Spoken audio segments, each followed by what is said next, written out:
Well, Dustin, that was awesome. And I'm so excited for people to hear what we just filmed with professional golfer Daniel Summerhays. We got into some really deep topics that are applicable and helpful to every single athlete, parent, and coach. Tell us what you thought. What should we preview for this? 2 weeks ago, I met Daniel. We talked about a bunch of things. He brought up this idea of loving yourself. As a professional golfer, he reminds himself of that. I thought about it. We did a post on our Instagram page. We got a lot of feedback. We decided to jump into a little deeper into that with Daniel on this episode. It's terrific. Awesome. Can't wait for people to listen to it. Welcome to the Sportlight podcast for parents, coaches, and athletes. The Sportlight refers to the time in an athlete's life when they have increased ability to affect the culture around them and the increased opportunity to learn life's lessons through sports. This podcast aims to help parents and coaches capitalize on their athletes' precious time in the Sportlight. The Sportlight podcast is brought to you by Especially for Athletes program. Well, everyone, we're going to start by listening to that post that we did for our Monday Motivational, and then we're going to get into talking to Daniel about that post. But just to give some context to what we're going to lead off with Daniel Summerhays, here's the post we made last Monday. Athletes, it's Dustin. I want to talk to you really quick about a conversation I had with professional golfer Daniel Summerhays this week. Daniel taught me a lesson. He said something to me that I'd never thought before, and I've been thinking about it quite a bit since. And we're going to be doing more with Daniel over the coming months and hopefully years. But Daniel's been a professional golfer, played in some of the biggest golf tournaments in the world for the last 10 or 12 years or so. He shared this phrase with me that he reminds himself of even in golf tournaments. He has written down, he looks at it when he's playing, 2 words: love yourself. And I thought about that. I've never really given that much thought. I've given it a lot of thought since we talked about it for about an hour. And I realized how little we really focus on that. Taking care of ourselves and making sure that we're not giving so much attention to other things in our life that we forget to take care of ourselves mentally and spiritually and physically. There's 5 things I've come up with that we can do to better love ourselves and therefore be more mentally tough and strong and hopefully happier. To me, the 5 things are: first, don't compare. Second, it's let go of toxic people in our life. Third would be to give ourselves permission to make mistakes and to forgive ourselves. I think we're too hard oftentimes we're the hardest on ourselves. We'll forgive somebody else, but we won't forgive ourselves for things and mistakes we've made. I think the 4th thing is that we need to make sure we never take value in how we look, how our body looks, that we don't gather our value in how we physically look. I think we do too much of that, and that becomes a problem. And I think the last thing that we need to remember to do is to not speak negatively or think negatively about ourselves. When those negative thoughts start coming through our mind, it doesn't do us any good to speak or think negatively about ourselves. I think of all of those 5 things I just mentioned that can better help us love ourselves, the one that I think really stands out the most to me is that we forgive ourselves. We give ourselves permission to make mistakes sometimes, know that we're going to forgive ourselves, get our eyes back up, get back to work, and try to be better the next day. I learned a lot from that short conversation with Daniel Summerhays and those 2 words, to love yourself. So that's my message for you this week. Eyes up, do the work. So we're here with Daniel Summerhays today. Daniel is a professional golfer, has been since, I believe, 2007. Is that when you went pro, Daniel? That's correct. And Daniel golfed at BYU. He's then been golfing professional for several years since, and we're super excited to have him on today. Daniel, thanks for joining us. Oh, it's great to be on with you guys. I'm really excited to be here. I wanted to hop right into a question based off of a discussion. I mean, you and I talked about a ton of things a week or 2 ago, but one of the things that you talked about, I actually did a post on our Instagram page regarding, because it struck me differently than the other things we had talked about, because I hadn't really thought of that before. And I spent a couple days thinking more about it. This idea of loving yourself. At first, when I started thinking about it, I had a hard time wrestling with my mind. Well, is that selfish? Is that, if I were to tell that to kids, would it come across as being sort of corny? loving yourself, like how would they, and then I had to like really think more about it. And then I did a post sort of my thoughts on that. But I think having you here to explain a little bit more about that and why that's something that is important to you, and then getting your thoughts. And I wanted to have Shad's input on that as well, as he and I dive into subjects like this all the time. So tell us more about that, Daniel, and why that is something so important to you. Yeah, it honestly, it's probably my favorite subject to talk about, because it's something that I've had to learn and continue to learn throughout my life, and that is, it may sound a little corny, but my number one rule, and we've developed some Summerhays golf rules over the years, and they're truths that I feel like have helped me not only on the golf course but in life. And the first rule of Summerhays golf is love yourself. And it kind of originated, there's all the positive psychology literature and all these different things, positive affirmations.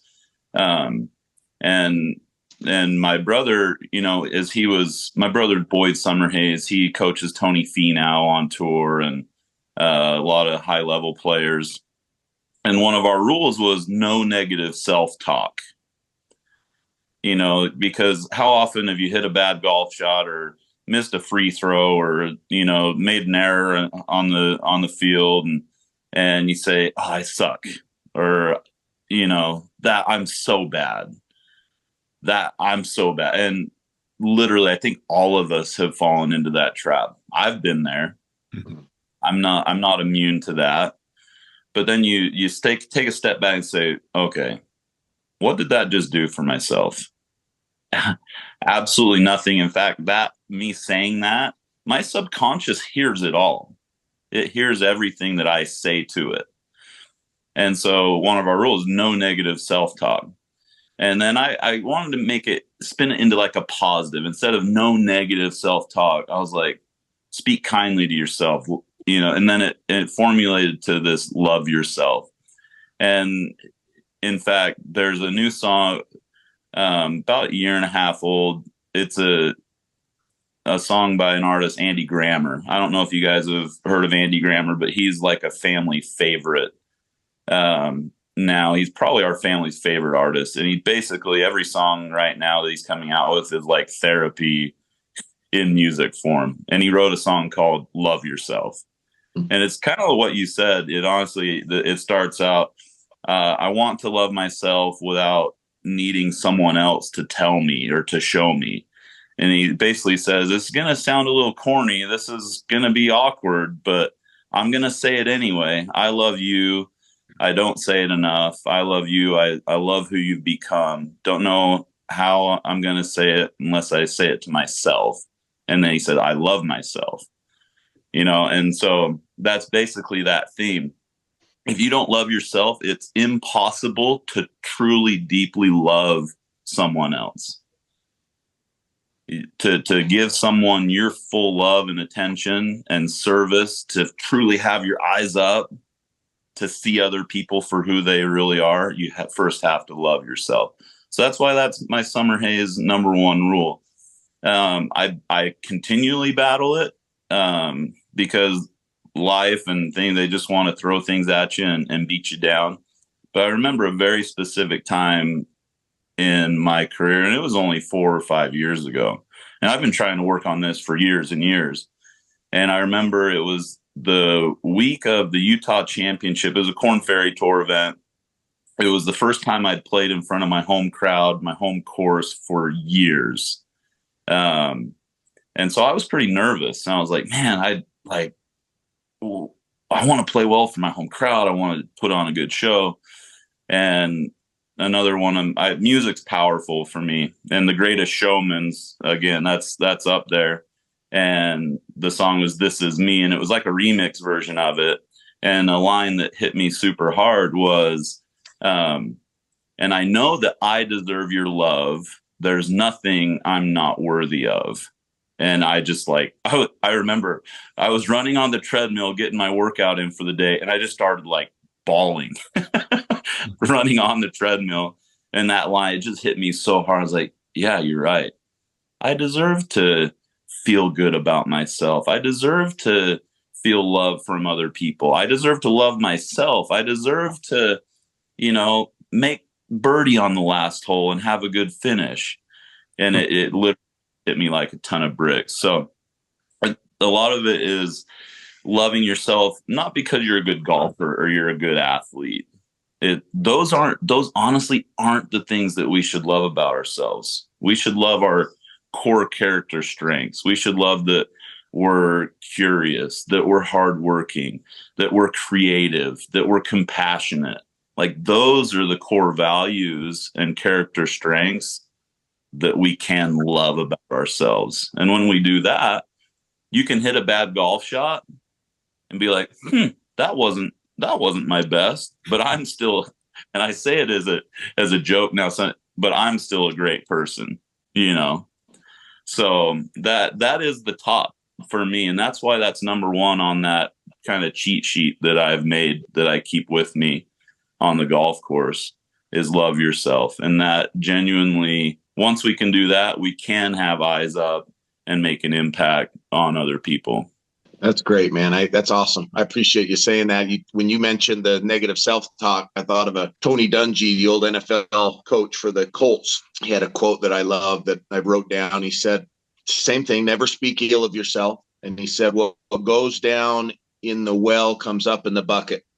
In other words, what you put into your body negatively is going to come out in how you portray yourself and live your life to the world, right? And if we're being negative about ourselves all the time, it's probably going to show up on the next shot, right? In a negative way. For sure. I love that.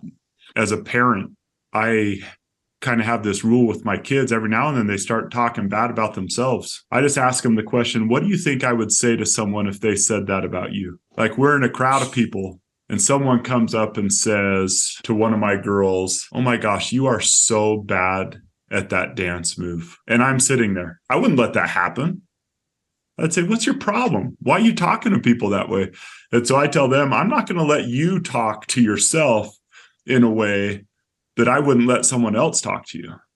So I'm going to get you in trouble, and I'll tell my daughters, stop talking to my daughter that way. I don't want you talking to my daughter that way. I wouldn't let anyone else talk to you that way. I'm not going to let you talk that way without it being confronted. But I noticed as you were talking, Daniel, I'm sure okay with doing it to myself.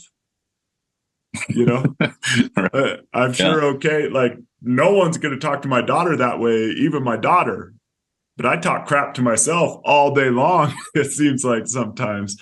And I love, I'm sitting here thinking through how healthy it is to do what you're talking about and to catch yourself. And I love that it's been a lifelong journey that you're still battling with. But I believe that's something that's really important.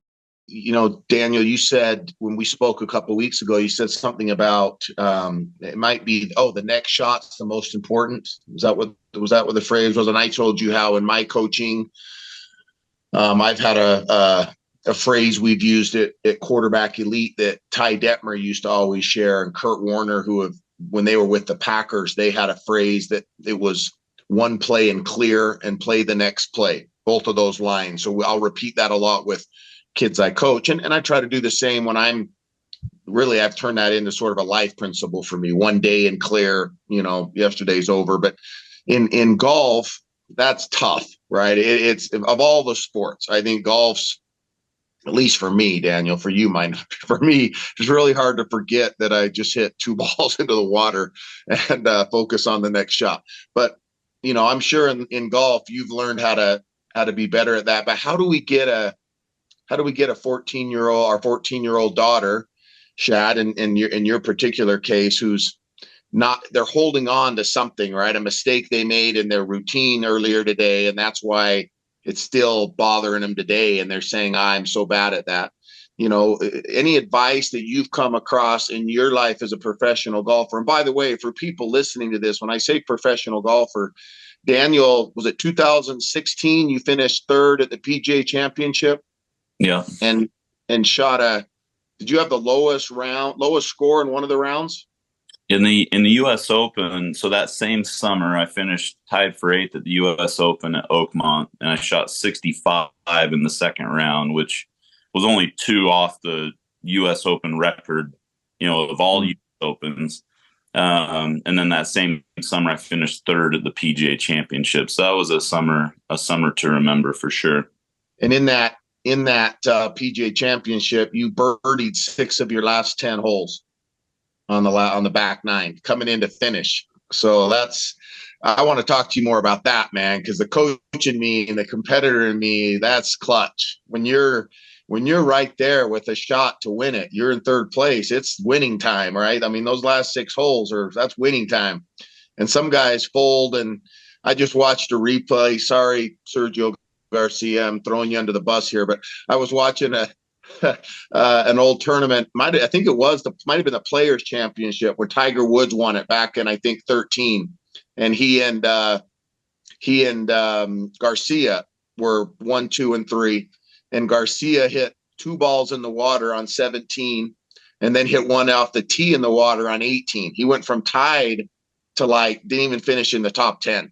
And Tiger Woods just casually walked up and finished par, just winning time, man. So anyway, I want to get into all that stuff later, but how do we take that idea of what you say the next shot's most important, or what I would say to a quarterback, play the next play, one play and clear, and get a young kid to understand this idea of moving on? We call it win the hour, and especially for athletes, last hour's over, time to move on.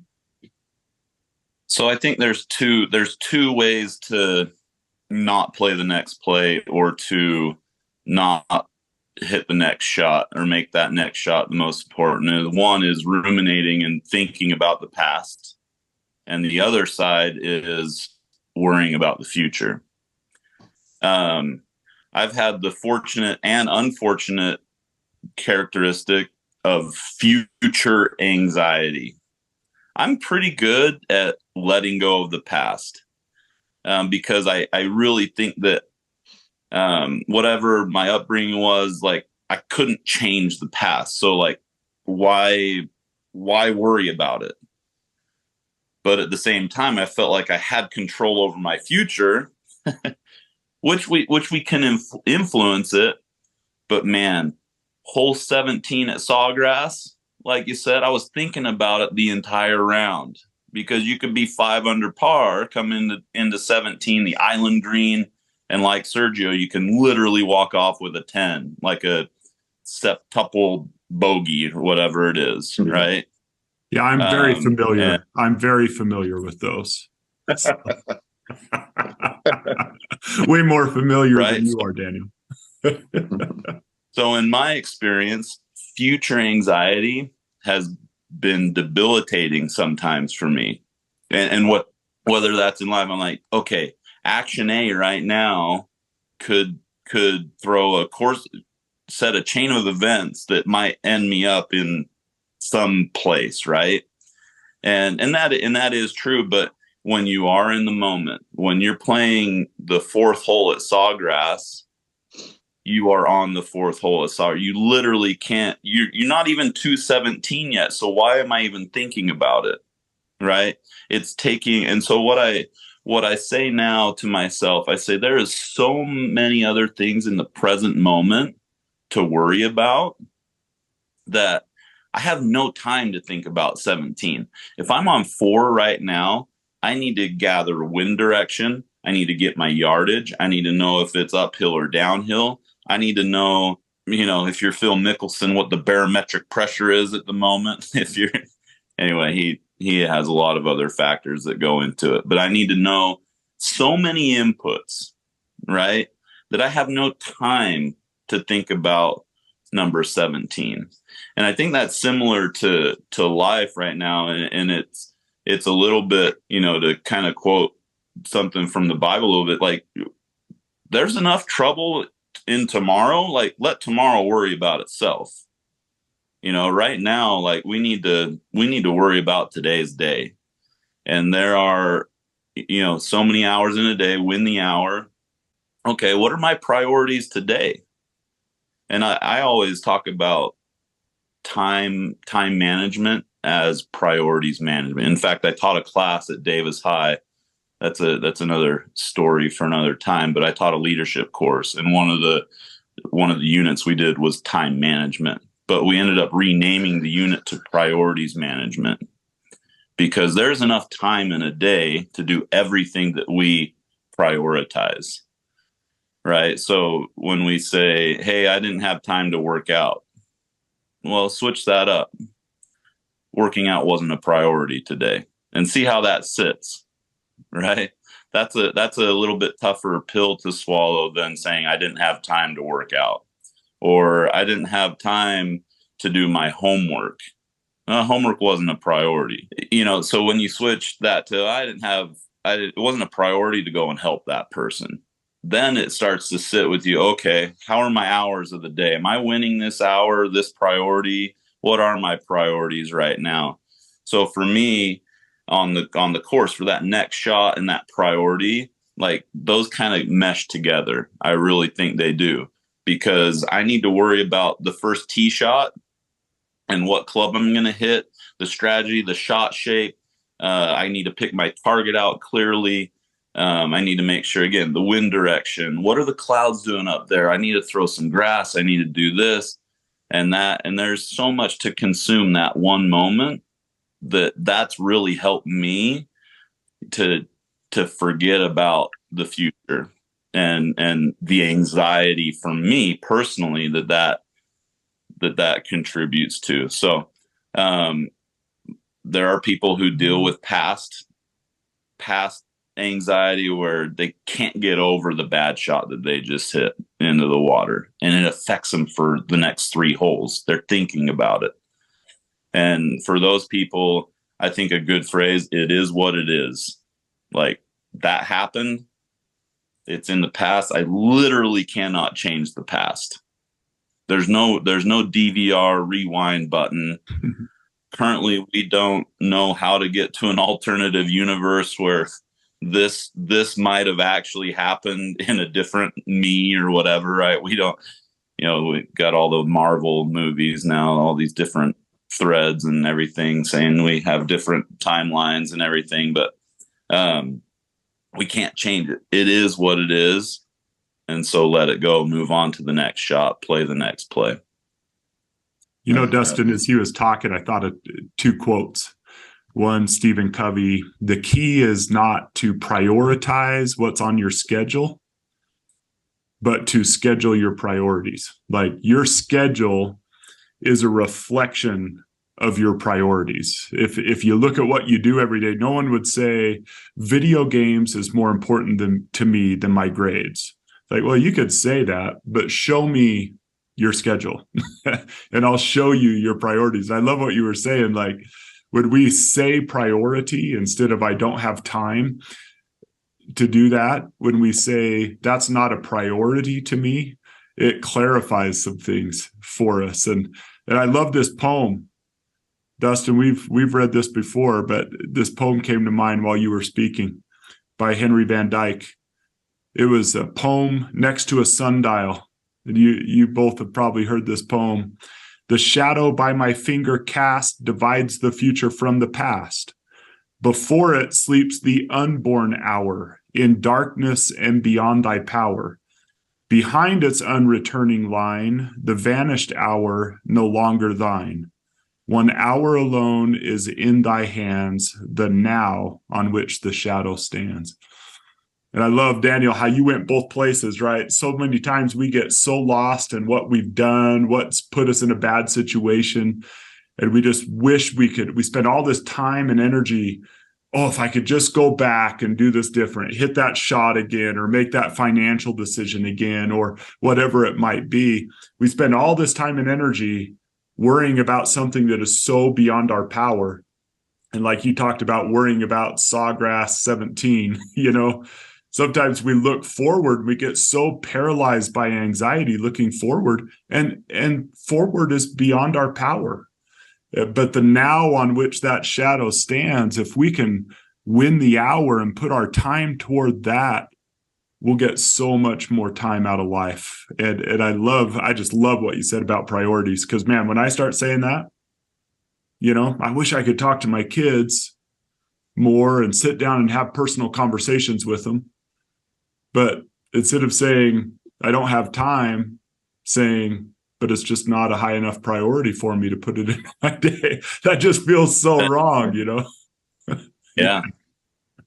And then it becomes a dagger. And I actually got a lot of that from that Stephen Covey book, you know, the 7 Habits, and the one of the big things too was the power of no as well in shaping your priorities. You need to be able to say no to certain things in your life that aren't a priority. But the only way to say no is to have like a bigger burning yes inside of you, that you're like, no, this is my priority. I do want to have conversations with my kids and these kind of things, or with my teammates, or with my teachers, with my parents. And so I'm going to say no to this one hangout, you know, with my friends, or I'm going to say no to the extra hour of video games, or the extra half hour of perusing Instagram, or have a bigger yes burning inside, so you can say no to the things that really aren't a priority. Well, the truth is we make time for things that are most important to us, right? We do. And so, you know, I'd like your guys' thoughts on, well, your thought first on saying no, both of your thoughts on saying no. Because when you said that, Daniel, I went back to your negative self-talk and love yourself, that sort of thing, that, you know, this we have to be able to say no to things. I think we often need to say no to our own thoughts. Maybe like we got to tell ourselves, stop it. No, don't. Shad, your conversation with your daughters, like, no, don't let that dog in me tell me that about myself. You know, the old Indian or Native American chief Sitting Bull, I love this quote. He said, inside me are 2 dogs, and the one who becomes the alpha is the one that I feed the most. And there's that dog that wants to be lazy, that wants to sit on the couch and not do anything, and apathetic, and right, that wants the easy life. And then there's the go get it, conquer the world dog. And we have those constantly battling with us all day, right? So which one do we become? Who becomes the alpha?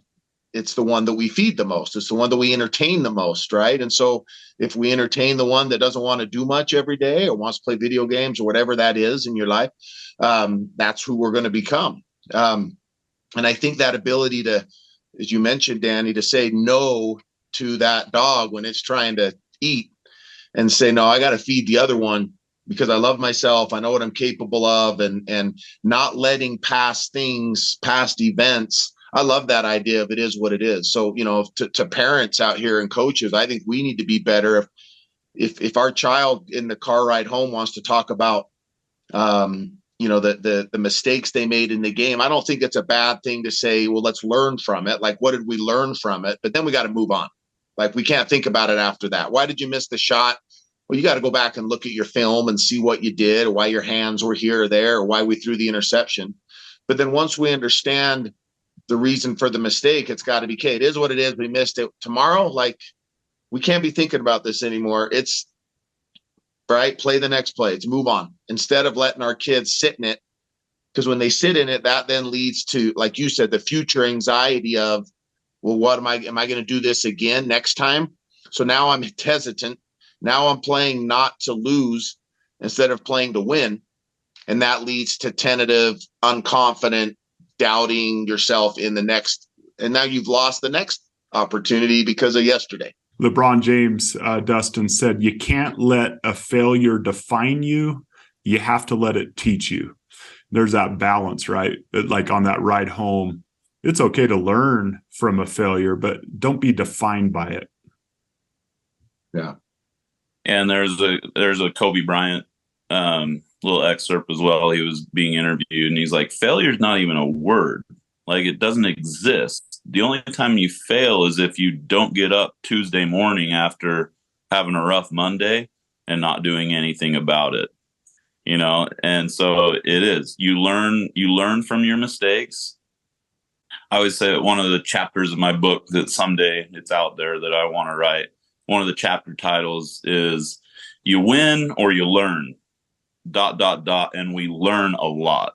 You know, you don't win and lose. Like, you win and you learn.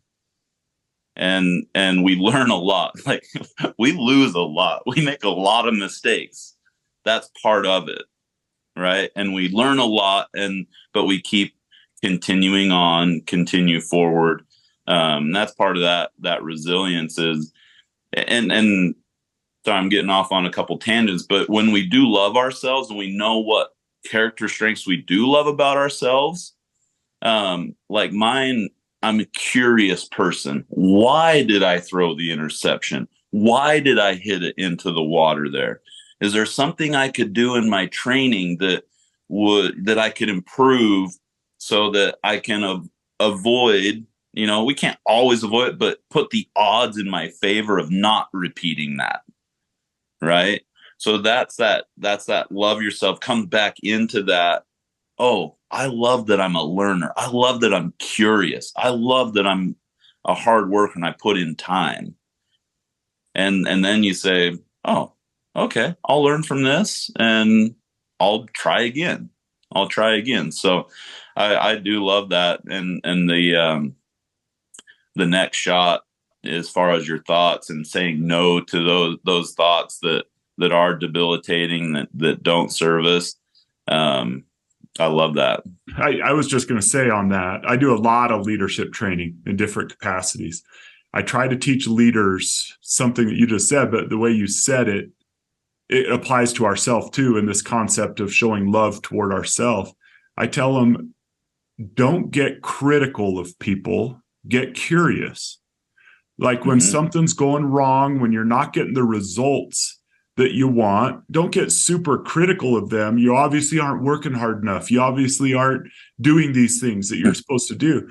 So many of us, when something's not going our way or the way that we would like, we get critical of people. And I found it's way better of a leader, one who gets curious, who goes in, coaches. Hey, let's talk about, what are you seeing? I remember Ty Detmer when he was here, Dustin, and we asked him, what made your dad such an incredible high school coach? And he would bring Ty to the side, and instead of saying, why the crap are you throwing that ball? What are you doing? What are you thinking? That's being critical. His dad would bring him to the side and he would say, what are you seeing? Why did you make that decision? That's getting curious, not critical. And I think with our self-talk, just having that mantra in our head, even when people who make serious mistakes, if they'll become curious, why did I do that? Why did I make that decision? What was going on in my mind? Instead of just attacking yourself like you're a moron, you're stupid, you're undisciplined, get curious. What's going on when I say that? When I say that to my kid that I don't want to say, when I say this to my spouse that I don't want to say, why is it that I'm lashing out as a coach?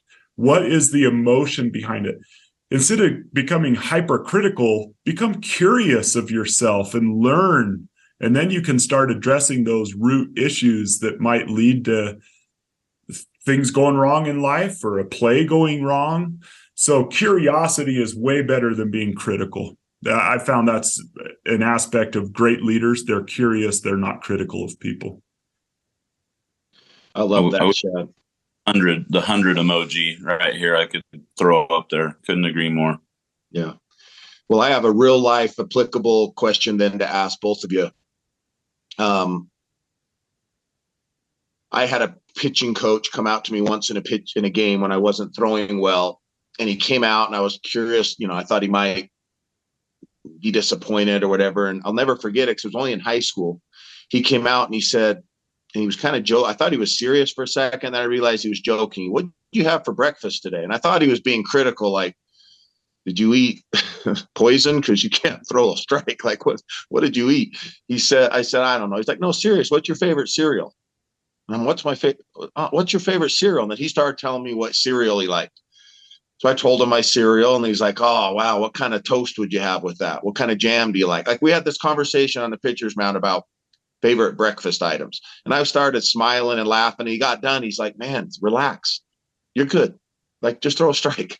You're okay. We got you. And he walked off the mound. And it like relieved me. Right. So I've taken that as a coach. There's sometimes, I just want to, hey man, is your girlfriend here at the game? Where's she at? Point her out to me. Let's go find her. Like, look up in the crowd, just get their mind off of it. Okay. But Daniel, the reason I wanted to ask that is because I want to tie this back to a parent who's got a child who they agree with everything we're saying right now, but how do you actually get your kid to practice this? Daniel, you just hit a shot behind a tree. You've got 5 minutes to walk up to it, get your mind right, move on, talk with your caddy, regroup for it. When you're on the putting green and you just missed a 4-footer and you're still out, you got to go right back up and putt again. How do you, I can't imagine it's humanly possible to not control the internal adrenaline and just, the negative, I just missed that shot. I can't believe that, but you have to, right? You have to move on. You have to get better. You got another one. You don't want to, 5-putt. So what do you do? Is there a breathing technique? Is there a thought process? Is there something you go through? Because you have to play the next shot, but the next shot's now. You don't have 5 minutes. You have, 45 seconds. What do you do in that moment to get your body back to zone mode to make the next putt? And maybe a parent can think of that with their own child who does struggle and throw a temper and freak out or something, and they can't go down in the crowd and talk them off the ledge. That's a great question, and it's not a simple one to answer, but I'm going to try and give probably 3 antidotes that have helped me. And the first happens off the golf course. And this, again, ties into everything that we've talked about, but it is the practice of mindfulness.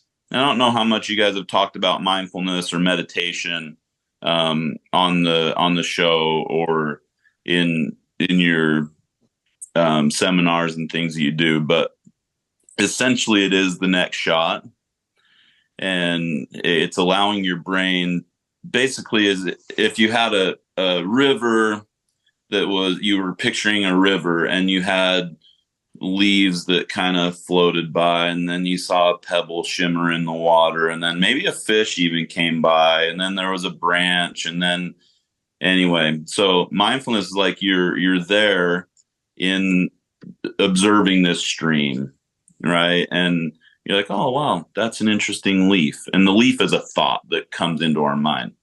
Well, don't hit it in the water, right? Okay, that's a thought. Or, man, what would it be like if I won this afternoon? Oh, I'd love to make the game win. And that's the pebble that shimmers in the water. And then there's a branch. Anyway, the point is, mindfulness is just letting those thoughts all pass us, and then we just observe the thoughts. And it's an actual practice that you can do to stay centered, to stay in the moment, the next play, the next shot. So that's something off the course that I have incorporated, and it's helped immensely, because then if I do have it, we honestly can't control what thoughts come into our head, but we can control the energy that we give to them. So if I, miss a 4-footer and I've got the one coming back, or I've hit it behind a tree and I'm hosed, like I have no shot out, or at the green, those kind of practices of being like, oh, hey, this is just a leaf in this river. I'm going to let this thing kind of run its course and then move on. And you can get better at having it happen faster. So, for example, I remember I was pretty fired up. It was in the Provo Open this last fall down at Timpanogos Golf Course, the old East Bay, and I hit an incredible shot on this short par 4. I was 2 shots behind the leader, and a short par 4, I hit a beautiful 3-wood. It's kind of a risk reward short par 4. And it ended up going in this back bunker, like on a down slope. Like I thought it was going to be 10 feet for eagle. And then I had basically an impossible bunker shot to get close. And I was pretty fired up. Like I was man, I just hit a perfect shot. He hit a terrible shot, got lucky. Anyway, my brain was looking at all these things floating in the river and letting it affect me. And then I hit the bunker shot out to like 12 feet. He was closer than I was for birdie now. And I'd hit 2 basically great shots. And then I remember I kind of stood there and I collected my breath, and it was almost as if I was seeing the river and, oh, okay, interesting. These events happen. Boom, I'm right back here. And the breathing does help. And there are specific ways to breathe. The best one for me is breathing in really deep through my nose and then actually holding my breath for a few counts and then letting it out my lips. And you do a few cycles of that, and that honestly helps the heart rate come down. It kind of sparks that present moment feeling for me again. And then the third antidote, and again, this is a practice, is gratitude. How can I be grateful in this moment right now? And I've even started jotting some things down during a round, things I'm grateful for during a round. And when we play from a place of love and gratitude, we're able to move on and things don't affect us as much. I played the Korn Ferry Tour qualifying tournament this last fall. And the Korn Ferry Tour, for those who don't know, it's basically AAA baseball or G League basketball. You're one step below the big show. But I was at the qualifier, and they had signs, and it was really cool because it was everything that I've been working on. And they had signs as you drove into the clubhouse, and it said, when you're happy, you're motivated. And when you're motivated, you outperform. And I was like, amen to that, because I've worked so much on gratitude, and I actually journal quite a bit. I have an app. It's called 3 Good Things, and I journal a lot. Just, it could be the meal I ate, or the person who said hi to me, or, a conversation I had with a friend, whatever it is. And then you start scanning the world for good. You literally change the way your brain works, and you scan the world for good. And I like this principle because it is the eyes up. I hit a bad shot at the Memorial Tournament about 5 or 6 years ago. And I was in a bunker on a downslope, side hill lie, and there was no way I was going to make par. Instead of getting mean, nasty, like, I can't believe this ended up here or whatever, I looked at the crowd and said, hey, does anybody want to try this shot? I got nothing here. Who can? And they started laughing and kind of involved like this eyes up, like, right. And so, and it kind of just like mellowed me out too, to where I actually ended up chopping it out onto the green and made like a 20-footer for par. So I still did. I know I'm rambling on, but these are just things that I definitely want to share with this principle of staying in this moment, of calming, resetting. The first tee box, I haven't hit a first tee shot where I haven't been nervous in 25 years. The nerves never stop. It's that anxiety. It's that, and there's good anxiety, and then there's I'd say there's excitement anxiety, excitement nerves, and there's the fearful nerves on the other side. And if you're not nervous, if you are nervous, it's actually a good thing, because that means adrenaline is coursing through your body, and you have the extra potential to perform at a higher level than you ever have before. So that's number one thing. But every time I walk on that first tee, in golf, they always, put on the blinders, you got to just stay tunnel focused, tunnel vision. And for me, that made me more nervous, because as the people were up in the grandstands looking at me, I was like, man, what do they think about me? Or they're going to judge. If I don't hit this tee shot good off this first tee, they're going to be judging me, and then it would like work myself up. And instead I started being eyes up, and I would literally look people in the eyes in the grandstand and just try and make like a connection with them, give them a thumbs up and whatnot. And it was like, oh my gosh, this guy's not here judging me. He's actually here because he wanted a break from work. And he's just sitting here sipping on his Sprite and enjoying watching some guys hit the golf ball better than he's ever dreamed of hitting it. Even if it goes in the trees, it's probably better than he's ever hit it, you know? And just having that eyes up and these personal connections with the crowd literally centered me, refocused me. So those are some of those principles that have really helped me. The mindfulness, the breathing, the gratitude, and then these eyes up, and involve other people in your experience.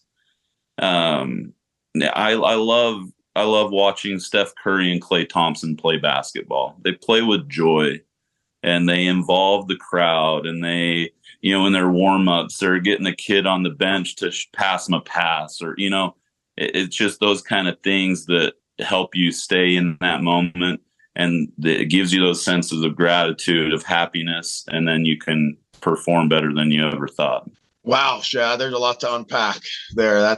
And we could do, I know, Daniel, we want to be sensitive to your time here. But I would like to have you back on again, because there's a lot more that we'd like to dive into with you. I was telling Shad before you hopped on, Daniel's one of these guys who gets it. He's not just a really good professional athlete. He's a guy who thinks deeper. Like, he has a real passion for a lot of what we're doing. But Daniel, thank you so much for taking time. I mean, having a professional athlete take time to get on with us and talk about all these things. Do you mind if we take 60 seconds and fire? We like to do this to call it rapid fire. 100%. I got a few minutes. We're good. All right. We're gonna throw out a couple just random questions at you, and you've got 10 seconds to answer them. And some of these might be kind of goofy as well, Daniel. Okay. And it's not truth or dare. Like, you don't have to. But before I do want to know what you did, what cereal you did eat for breakfast that morning. I might not have had anything the way I was pitching. I probably skipped everything of it. But if I could go back, and you know what? Now that I'm older, though, this is the good. You want to know you're getting older when you start looking at just go look at your cereal that you eat. And I go and I'm like, wow, I'm eating Raisin Bran. Raisin Bran's the top. But there's not a character associated with the cereal you eat anymore. You're old, right? Yeah, that's right. Yeah. I'm like, oh, that's awesome. Cinnamon Toast Crunch would have been what I would have said to my. I think back then you're right. Back then that would have been it. We didn't get that very often. That was a little bit. I think that was another 50 cents at the grocery store. And Mom wouldn't, or my mom. But nowadays I see that stuff and I'm like, oh, I can't touch that. Give me the Raisin Bran. Give me something. Give me the oatmeal. Yeah, that's how you know you're like 80. Steel cut oats. Yes, exactly. Yeah, and a hard-boiled egg. I'm good. All right. Okay, you ready? Yeah. How many hole-in-ones have you had? 6. How many double eagles? 1. Interesting. Very interesting. We're tied on double eagles, so how about that? I was there. I was there for Dustin's. I do. The double eagle is much harder than the hole-in-one because you get 2 shots to get it. So I had a second one with an asterisk.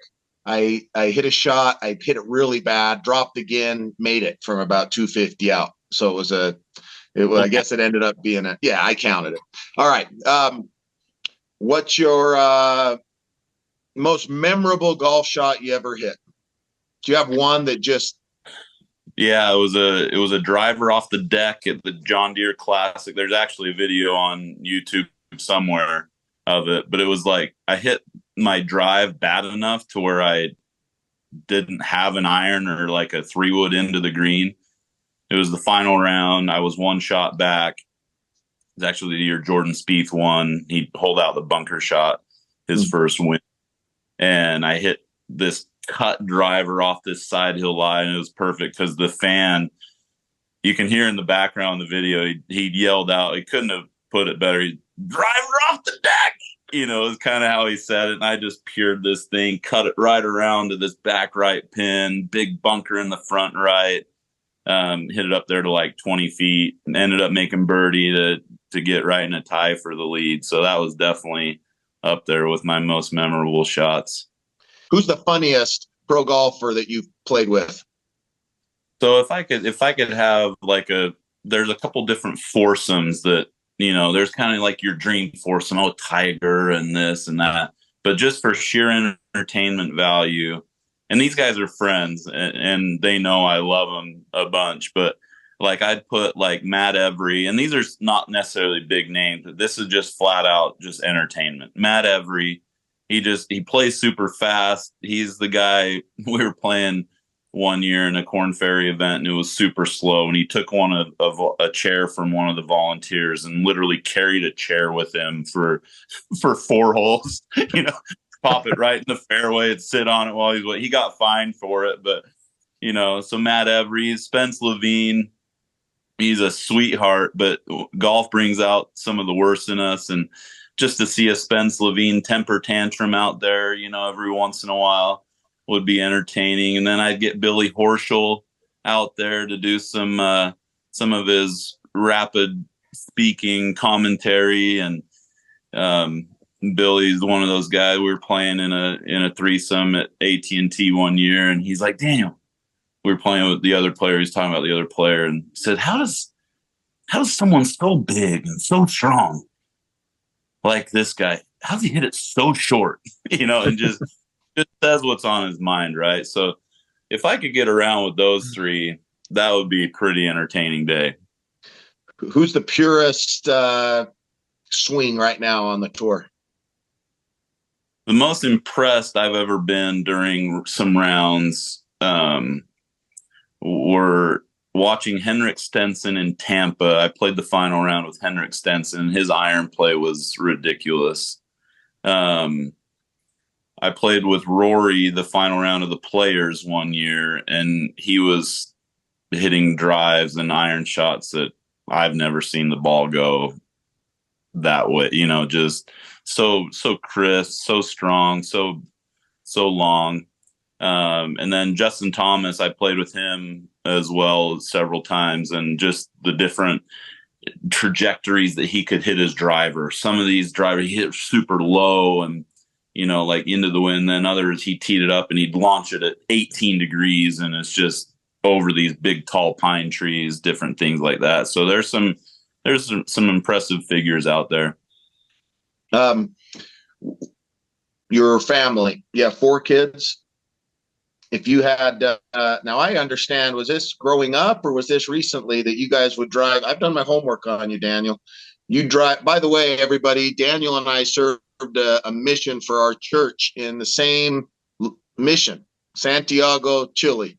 Were you in the South? I was in the West Mission, but Todd Miller was in the South Mission. Yeah. Santiago, Chile. Anyway, so is it true that you used to drive around like an RV? The family would go from tournament to tournament. Was that your family growing up, or was that you now with your 4 kids? Oh, that was me. No commercial driver's license needed. You buy a 45-foot motorhome and they hand you the keys and let you hop on the freeway in that baby. So yeah, we did the motorhome thing when our kids were young for 5 years. Fortunate to not ever have a wreck and was able to get around town okay in that thing. But yeah, you sleep in any Walmart parking lots? Walmart parking lots. That's how we did it. They said that per night, if they let a motorhome, it was like $115 on average that was spent for every motorhome that stayed in their parking lot per night. So it was good business strategy. Makes sense. Yeah. That's cool. I like that. That's grinding, man. That's what I love. That's just grinding on the tour to make it work and taking your family with you and paying your dues. And we have some big fans of you, Daniel. I'm becoming your biggest, man. Shad, fire some questions at him. All right. Let's just say hypothetically that there's a 5'11", 46-year-old guy who wants to get better at golf and shave 2 strokes off his game. Where could an amateur shave 2 strokes off their game if they just concentrated on on a few little things? It'll be around the greens for sure. Your bunker play, your chipping and putting. I've got kind of a practice framework, right? We'll say this hypothetical 47-year-old, 5'11", we'll say he needs, he may or may not be named Shad, but he needs to spend 70% of his practice time from 30 yards and in. And that's a lot. And if this said Shad does ever practice, right, that's where, honestly, so if you were to spend 2 hours at the golf course, not actually on the golf course, but practicing, you'd need to spend an hour and a half ish of that time just chipping and putting. We always love to just go to the driving range and whack a bucket of balls, but that's not where you shave off your strokes. And if you watch the pros practice as well, that's where they spend almost all their time is 30 yards around the green and their putting. Sweet. I'll make sure that hypothetical guy hears that and maybe applies it. Perfect. So one other last one, just what would you tell young people now that you look back at, like, when you were in high school, when we're in these kids' shoes that we talked to, if you could go back and take Danny Summerhays and help him realize how he might be able to use his position as an athlete to help more people around him, what would you go back and tell yourself to give yourself the courage to get out of your comfort zone and help people? I've thought about that question actually a lot. What could I have taught my 16, 17-year-old self? And it would have been, honestly, I feel like if I could have really understood what my core strengths were early on in life, I feel like I would have been more able to have the eyes up a little bit more and to make an impact. Like, oh, I'm a learner. Oh, I'm a mentor. I'm a coach. I love to learn and teach. Like, those are some things that are part of me. Those are core strength. It's not, hey, I'm a great putter. Yeah, I get the ball in the hole quick, but it's because I've been so curious. It's because I've been creative. It's because I've been this thirst for new information. Like, that's why I became a good putter. Not because I was a great golfer. Those are the core strengths. And I wish little Danny would have known that sooner. And in fact, in my leadership course, I tried to help the kids do that. So we would do these character strength surveys and personality tests and things just to help them in their self-discovery. Because again, when you know who you are and what your strengths are, then you can have that influence on your platform. Awesome. That's great stuff, Dan. So, Shad, I'm sure you agree with me. We need to try to get Daniel back on. There's a lot of stuff we could dive into. And Daniel, we're going to be talking, I think, quite a bit about a lot of things. We appreciate you and what you stand for as a, we love that you're a local guy. We're from Utah, live here. We love that you're a local golfer, and we love to see those guys succeed. But I appreciate more what you are as a man and a leader. And I know you're helping the BYU golf team while you're off here for a second. You had a little bit of a break and you hopped into helping the high school golf team while you were figuring out if you wanted to keep golfing again. And now you're back at it, which I love. I think you're going to do great things. We're cheering for you and hope to have you back on. So appreciate having Daniel on, everybody. Have a great week. Keep your eyes up. Do the work. This has been the Sportlight podcast from Especially for Athletes, sponsored by Coca-Cola. You can learn more about Especially for Athletes by visiting the website at especiallyforathletes.org. You can also learn more about the book, The Sportlight, by Shad Martin and Dustin Smith at especiallyforathletes.org/book.